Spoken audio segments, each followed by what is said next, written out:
Hello everyone, this is David Swallow, Application Engineer for 3DESIGN. In today's video demonstration series, we're going to be taking a closer look at DeepImage.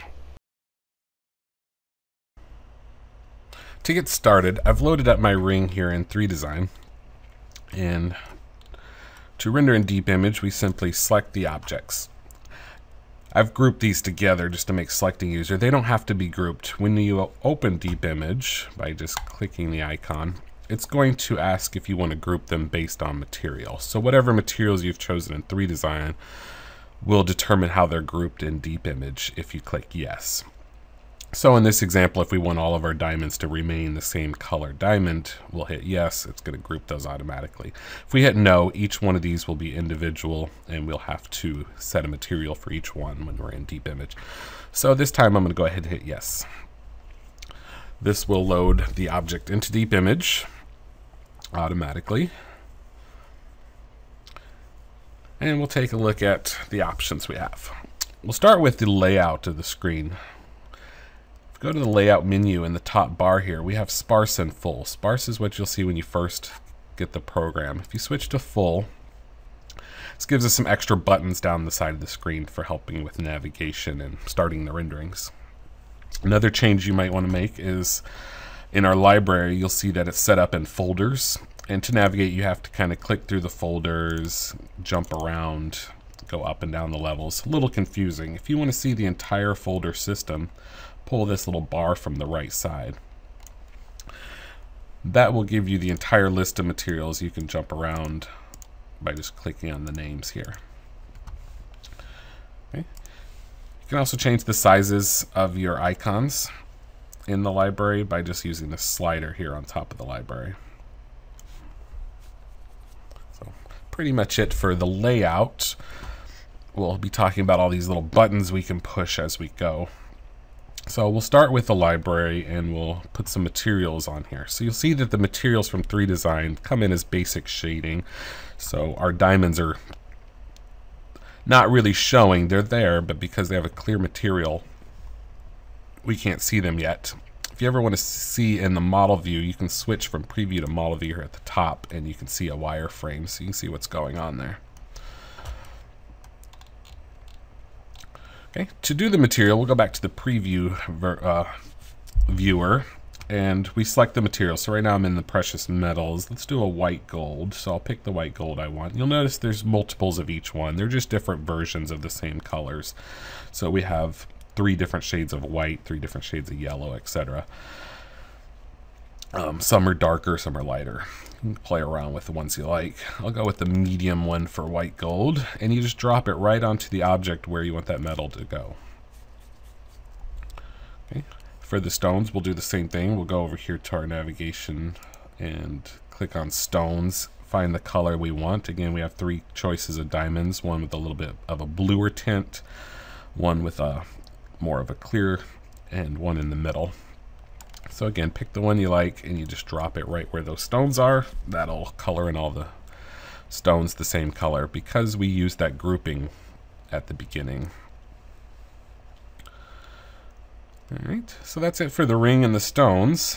If we go through the tabs of our library here, we also can do environments. Environments have all your backgrounds and lighting built in. So again, simple, easy to use. You can drag and drop them on the screen, or because the environments aren't based on the objects in the scene, we can just double click them and pop them right in. So let's go with this white studio here. Just double click, it loads right up.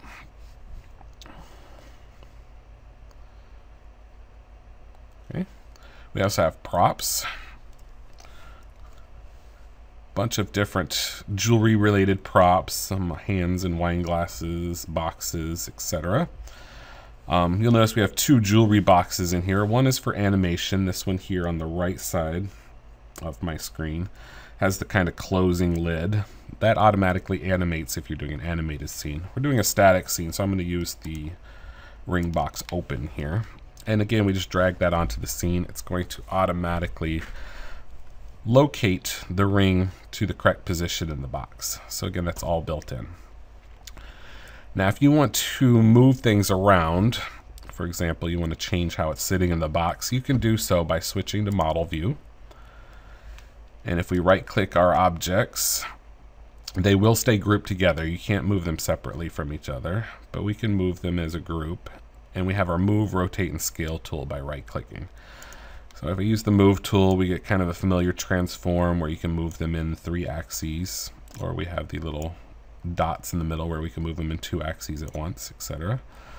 So let me undo that to get it back to the middle. Okay, we can also do scaling and rotating as well. Let me go back to the preview mode. Oh, one more thing before we do that is if you want to switch tools, you need to hit escape on your keyboard. That drops the tool so you can move on to the next tool. So just hit escape. You can switch in and out of them. So just don't forget to hit escape when you're done with those transform tools before we jump back to the preview.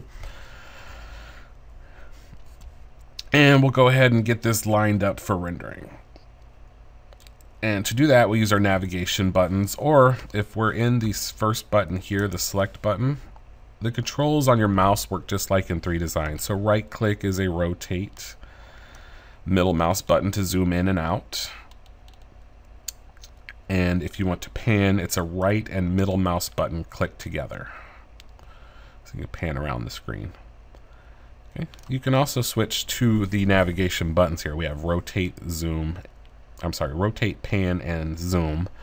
So you just select those modes and you'll see my icon, my cursor icon here is changed to that mode. So I'm in rotate mode. So I just use a left click to rotate now. If I want to switch to pan, click there. My icon changes. I can now pan the screen. As well as the third one here is zoom. I use the left to scrub in and out to zoom. So you have 2 choices. The basic 3DESIGN navigation or selecting them individually on the side here. So I'll use the right and middle to get this lined up the way I want. Okay. And we're almost ready to render. Let's take a look at those scene props and backgrounds a little more closely. We see we have a red box, a white background. We look at the environments. They're all pretty much grays and darks and lights. You can colorize these and change the colors as well, same as the props. Go back to your material selection. We'll look at some of our others. We've got ceramics and fabrics and different fun stuff. We'll go into plastics. We got some nice bright colors in here. So let's say we want to change the background color. We just drag that material right onto the background, and that will color it in with those new colors. So you can mix and match and swap out the colors. I'm going to just kind of hit Control Z and undo that. Go back to the white. And we'll also show you can color the box as well, different colors. I like this nice light gray color here. It gives a nice white box. And you see that it has different portions that you can color in. So you can do the outside of a box one color, do the inside another color. Really mix and match these up. Even the hinge in the back is a gold color. If you want to change that to a light white gold, you can do that as well. All right, I'm going to go with light gray on white here. Nice clean scene. Just get that all set up the way I want. And now we're ready to take a look at rendering. So we have some render options in the render menu. There's some shortcuts down here on the right side as well. The first one is the preview quality. So that's the quality of the preview that we're looking at here. Draft is going to render much quicker, but it's going to be a little more choppy when it renders out. So you can get a quick render that way. Better is going to take a little longer to render, but you'll see the scene a little more closely to final render. Okay, these also affect your final render speed as well. So the quality you have set up for preview will affect your final quality as well. So I usually go to better when I'm ready to render the final scene. And the next box over is the actual resolution. So the default is 720 by 480 widescreen. There's some other presets in here like iPad and iPods, iPhone. You can go 720p. This is the quickest shortcut we have if you want a full HD size render. It's 1280 by 720. Okay, you may have to rezoom after you change the resolution size. You can also go custom here and type in the exact amount by pixels. Okay, the clear items, if I want to get rid of this scene, the box here, we can clear scene props, or if I had added an animation and I want to get rid of that, you have a shortcut as well on the right side. Okay. We'll take a look at some of the other render settings here in a second. Otherwise, I'm ready to render. We just click the camera button on the left side. We also have a animation button under here. We'll come back to that. But let's go ahead and render this out.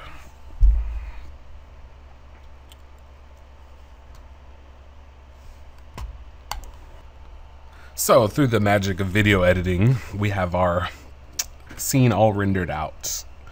And we can see that took about 4 minutes at that high resolution, high quality on my laptop. It took about 4 minutes. So your times will vary based on your graphics card. But once you have the rendering finished, there are a few more things we can do with it before we go ahead and save it for output. Right here we have white level and tone mapping, as well as gamma. And these allow us to kind of play around with the scene and do a little photo editing right here within the rendering engine. So for the gamma, if we scrub this back and forth, we see we can lower or raise the gamma. That adjusts the white levels. If your scene is a little over white, over blown out, you can lower that gamma. You can also type in numbers to really fine tune that adjustment. I think it was at 2.2 to start with. So if we go to like a 1, it's going to be half as much, etc. So you can play around with that. You can also play around with the white level. It's set at 1 by default. Let's go down to half. You see that makes it a brighter scene. A little washed out there. If we want to go with a darker scene, we'll go 2. So you can do some of that color correction right here without having to open this in another photo editing software. Tone mapping is going to adjust the mid-tones of your scene. So, and that's done by a percentage. If we do a 20%, it's really subtle. Let's do 50. So we see our mid-gray colors are changing more than our lighter colors. So that adjusts your mid-tones. Set that back to 0. So once you're happy with all of those, we have a couple other things to look at here. We have all this technical details. We also have these buttons here. These save and cache the last 10 renderings that you've done. So you can flip back and forth and look at some of the other renderings you've played around with, especially if you forget to save one. It does overwrite them, so as you get to the 10th one, it's going to overwrite that one, and so on. So back to the one I just rendered, we'll go ahead and save this. We have 2 save options. We can do a layered image and just a regular save. Layered image is going to automatically give you a PSD or a Photoshop document with layers, with the masking and things like that.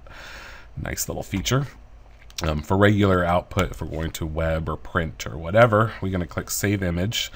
We have tons of file types to choose from Targas to JPEGs, PSDs, PNG, TIFFs, etc. So lots of choices depending on where you're going with this photo. I'm just going to do for maybe a web page, we'll do a JPEG. We'll give it a name and just click Save after you tell it where you want it to go. And now you have your final image ready to email, put on your website, etc. Okay. And then we just close out of this. Okay. You can save this scene by just doing a Save As, or you have a shortcut button here. I'm sorry. Okay, we can close out of DeepImage now. Before we do that, you may want to save this scene so you can open it up later and maybe change the colors, try different materials, maybe adjust the lighting, etc. You can just do a Save As from here. Saves it as an LXO, which is a Luxology scene. Give it a name. And now you can come back to that same scene later. Otherwise, we just close right out of that and takes us back into 3DESIGN. 3DESIGN does not have to remain running in the background. You can shut that down once you get into DeepImage. You can also, as you're rendering, go back into 3DESIGN and continue working on something else, which is really nice. So next we'll load up a different object and we'll look at some of the animation options we can do. And let's go with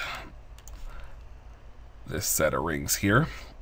If you want multiple rings in your scene, just go ahead and clone them and copy them in 3DESIGN. You can set different materials on them so that when you go into DeepImage, you can group them by those materials. And we'll just load these up in DeepImage. Okay. So our last rendering was pretty good. I want to talk about a few more settings here. Let's go ahead and set up the materials on these. So I want to take a look at adding some depth of field. We want this to be a little more realistic. To add depth of field, if we go to our render menu and click on render settings, opens up this settings dialog here. We have some things like bloom, depth of field, and you can also add your own watermark to the scene. For depth of field, we click on enable depth of field and we give it an f-stop. I'm going to go with an f-stop of, let's say, 75. And then a focal length. Now setting the focal length can be pretty difficult if you're setting it by millimeters. So what I like to do is close out of this, and we have a shortcut key for setting that automatically. Right now you see my entire scene is blurry.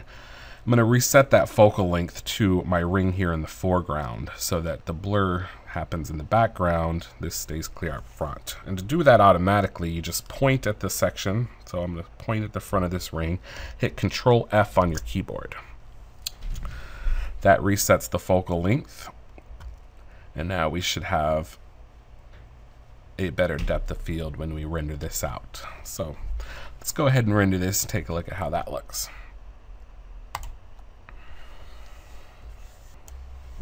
So you can see by adding that depth of field effect, it definitely made the render time longer. This one took about 9.5 minutes. But we get a much more realistic image because of the depth of field and the f-stop, and I manually set the focus with Control F to the front of the scene. We see our objects are out of focus towards the background. Much more photorealistic scene. So it's a great effect you can play around with. If you want a little more information about f-stops and the bloom effect, if you go to DeepImage Help in your Help menu, there's a really in-depth instruction manual for DeepImage, really explaining all the different settings. Down here at the bottom we have our bloom threshold with some samples. Here's the different f-stops. I did probably about halfway between 100 and 50. As you see, if you go down to like a 12, you get even more of a blur. So good place to see a preview of what you can set those at in the Help menu.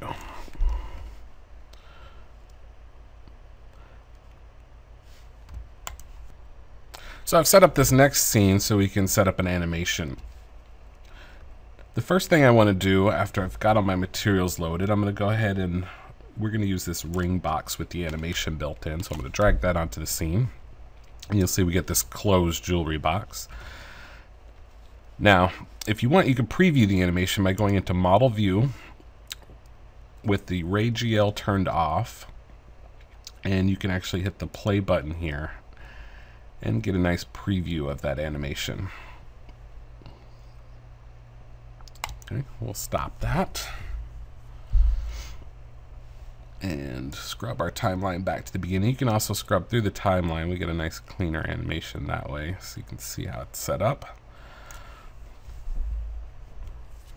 Now, if you want to change the time of the animation, you want to do that before you put the ring box in or add any animations to the scene. I'm going to go ahead and clear my props. And if you want to change the timeline, we can scrub this little box here to different time lengths. After you do that, if you want, you can type in the exact amount. So let's say we want a 10-second animation. I'll hit 10 and enter. And if you did it properly, you should see your timeline showing the full 10 seconds now instead of 4 seconds. Now when I place my ring box in there, we'll see that the animation lasts for 10 seconds instead of 4 seconds. So you want to change that time before you load any animations. Otherwise, the animations will default to that 4 seconds. You can add multiple animations. So we've got a ring box in there animated. Let's go ahead and add a swoop animation as well. So I'll just drag that onto the scene, and now we have 2 animations in the scene. We're ready to go ahead and animate. We click on the animate button and we choose our type. We have QuickTimes, Windows Media. We have 2 different image sequences if you want to re-edit these in a separate program into a video from the different images. The way animated rendering works is it's going to render the number of frames over that 10 seconds. If you have 100 frames, it's going to have to render each one of those frames individually. So if each frame takes a minute to render or 5 minutes to render, your final video will be multiplied that number of times. So if, let's say, it was a minute and it was a 60 frame animation, it would take an hour to render. So a lot of people like to set these up at the end of the day, click the button for it to go. That way you can come in the next morning, have it ready to go. Otherwise, it's like watching paint dry. It takes a long time. So we set the type we want. Let's do a QuickTime and click on render. It's going to open the save dialog. We're going to save our animation and click save, and it'll start rendering it out.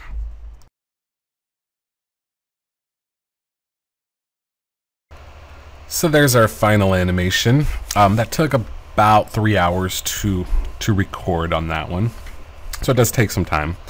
We'll finish up here with just a series of renderings that I've done just to give you some ideas of the different scenes and props you can set up.